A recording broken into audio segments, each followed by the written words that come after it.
చూస్ country delight, live better. ఇప్పుడే country delight యాప్ని download చేసుకోండి.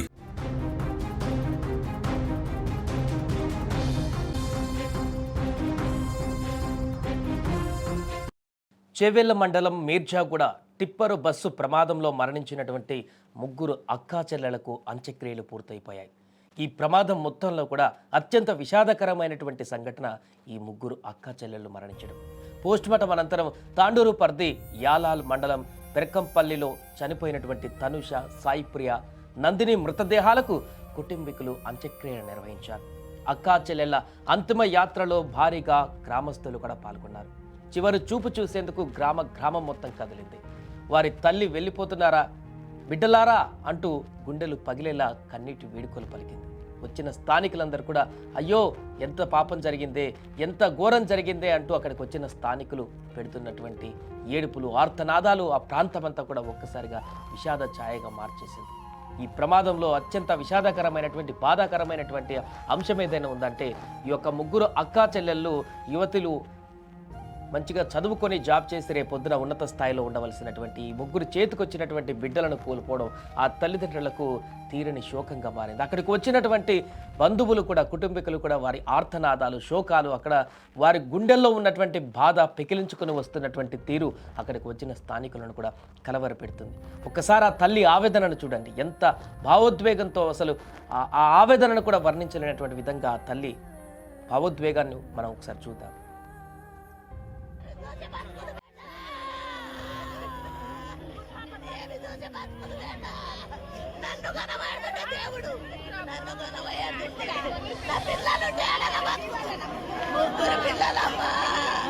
ముగ్గురు పిల్లలమ్మా ఏడ దొరుకుతారమ్మా, దేవుని గుడికి మన్ను వాసిందా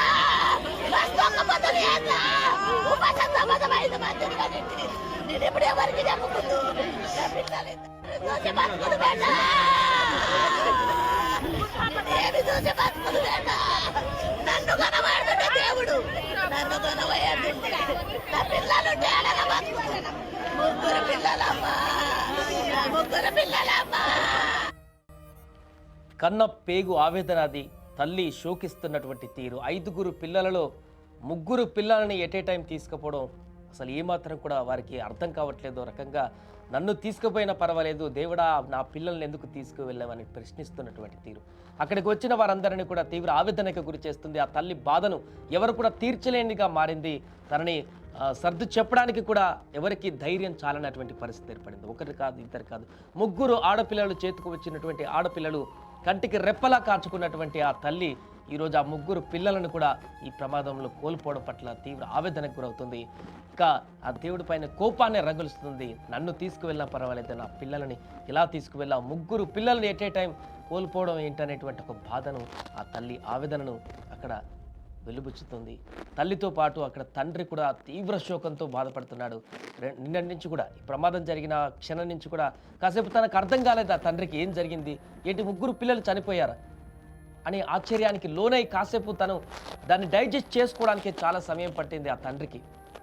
ఆల్రెడీ చెప్పాడంట, ముందు రోజు వెళ్తుంటే అసలు ఇంటికి వస్తున్నామని చెప్పినప్పుడే తల్లి పిలుస్తున్నప్పుడే ఎందుకు చదువుకుంటున్నారు కదా అక్కడ ఉండని, మొన్న వచ్చి వెళ్ళిపోయారుగా, మళ్ళీ ఎందుకు ఇప్పుడే అని చెప్పేసి అన్నా కూడా తల్లి ప్రేమతోటి తను చూడాలి బిడ్డల్ని, చాలా రోజులు అవుతుంది, మరలా ఒక పూట సండే కదా ఒక పూట ఉండి ఇంట్లో అందరితో కలిసిమెలిసి ఉండిపోతారని చెప్పేసి తల్లి రమ్మనాలని చెప్పేసి కోరుకుంటే అక్కడ వచ్చారు.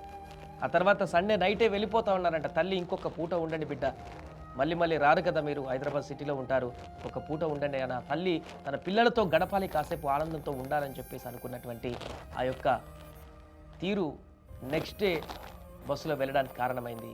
ఉదయాన్నే 5 గంటల బస్కి మీకు అక్కడి నుంచి తాండూరు నుంచి వెళ్తే కాలేజీలకు అందొచ్చు, 9 లోపు ఎవరు పనిలో వాళ్ళు ఉండొచ్చు అని చెప్పేసి అనుకున్న బస్సులో ప్రయాణాన్ని కొనసాగించేందుకు వారు ప్లాన్ చేసుకున్నారు. అన్నట్టుగానే తండ్రి అక్కడికి వెళ్ళి బస్సు ఎక్కించాడు. వారికి తెలీదు ఆ బస్సులో వారు గమ్యస్థానాలకు వెళ్ళట్లేదు, అక్కడ పూర్తిగా మృత్యు ఘోషలోకి వెళ్తున్నారని. ఈ దారుణమైనటువంటి ప్రమాదంలో ఎన్నో శోకాలు, ఎన్నో కథలు, ఎన్నో విషాదాలు ఉన్నాయి. ఇలా చనిపోయినటువంటి వ్యక్తులందరి కుటుంబాల యొక్క పరిస్థితి, వారి యొక్క ఆవేదన, వారి యొక్క నేపథ్యం చూస్తే గుండె తలుక్కుపోతుంది. నిన్న అక్కడికి వచ్చినట్టు రిపోర్ట్ చేయడానికి వచ్చినటువంటి చాలామంది రిపోర్టర్స్ కూడా కన్నీళ్లు పెట్టుకున్నారంటే పరిస్థితి అర్థం చేసుకోవచ్చు. గుండె తరుక్కుపోతుంది. ఆ విజువల్స్ మేము చూసినప్పుడు కూడా మా గుండె కూడా పగిలిపోయేటువంటి పరిస్థితి ఏర్పడింది. తప్పదు, చెప్పాల్సి వస్తుంది వార్తని. కానీ ఎంత దారుణమైనటువంటి ప్రమాదం అంటే ఇది. అక్కడ జరిగినటువంటి ప్రమాదం తాలూకా వీడియోలను యూట్యూబ్ గైడ్లైన్స్ ప్రకారం చూపించలేం, కానీ ఆ యొక్క విజువల్స్ కనుక చూస్తే పూర్తిగా మనసు చెలించిపోవడమే కాదు, అసలు 2-3 రోజుల పాటు ముద్ద కూడా దిగినటువంటి పరిస్థితి ఉంది. అంత దారుణమైనటువంటి ప్రమాదం. ఆడపిల్లలు, చిన్న పసికందు తల్లి ఆలింగనం చేసుకొని కాపాడడానికి ప్రయత్నించి అలాగే పట్టుకొని చనిపోయినటువంటి దుస్థితి ఆ బస్సులో ఏర్పడింది. కంకర కింద పడిపోయి అలానే ఉన్నారు వాళ్ళు సమాధైనట్టుగా. ఇక ఈ 3 ఆడపిల్లలు ఉదయం లేస్తే కాసేపు అయితే కాలేజీలకు వెళ్ళి అందరు ఫ్రెండ్స్తో హ్యాపీగా కాలేజీలో గడుపుతూ క్లాసులు వింటూ ఆ తర్వాత రోజువారీ కార్యక్రమాలు చేసుకునేటువంటి పరిస్థితి ఉండేది. కానీ అలా రాయలేదు, వేరేలాగా మార్చబడింది రాత. ఆ ప్రమాదంలో 3 పిల్లలు ఒకే కుటుంబానికి సంబంధించినటువంటి తోడబుట్టిన అక్క చెల్లెలు మరణించడం ఆ కుటుంబాన్నే కాదు, ఆ గ్రామాన్నే కాదు, ఇప్పుడు రాష్ట్రం మొత్తాన్ని కూడా తీవ్ర దిగ్భ్రాంతికి గురి చేసింది. చాలామంది తల్లుల యొక్క ఆవేదనను కూడా కారణమైంది. కన్నపేగు యొక్క బాధ తల్లిలకే తెలుసు. 9 నెలలు మూసి కన్నినటువంటి ఆ తల్లికే తెలుసు ఆ యొక్క బిడ్డల యొక్క బరువు, బాధ. అందుకే ఈ 3 ఎట్ ఏ టైం, ఒక తల్లి కన్నపేగు నుంచి వచ్చిన 3 పిల్లలు ఒకేసారి చనిపోయారనేటువంటి వార్త తెలుగు రాష్ట్రాల్లో కాదు యావత్ దేశంలో ఉన్నటువంటి తల్లులందరినీ కూడా శోకింపజేస్తుంది. వారి యొక్క ఆవేదనకు కారణమవుతుంది. ఈ యొక్క దారుణమైనటువంటి ప్రమాదం ఇలా చేసింది ఏంటి, ఒక తల్లిని ఇంత దారుణమైనటువంటి పరిస్థితికి తీసుకువెళ్ళింది ఏంటని కూడా ఆవేదన వ్యక్తం చేస్తున్నారు.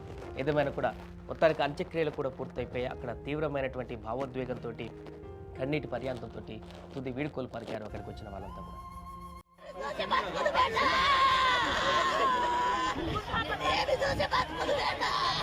నన్ను కనబడుతుంటే దేవుడు, నన్ను కనబడుతుంటే నా పిల్లలు ముగ్గురు పిల్లలమ్మా, ముగ్గురు పిల్లలమ్మా, ఏడ దొరుకుతారమ్మా. దేవుని గుడికి మన్ను వాసిందా,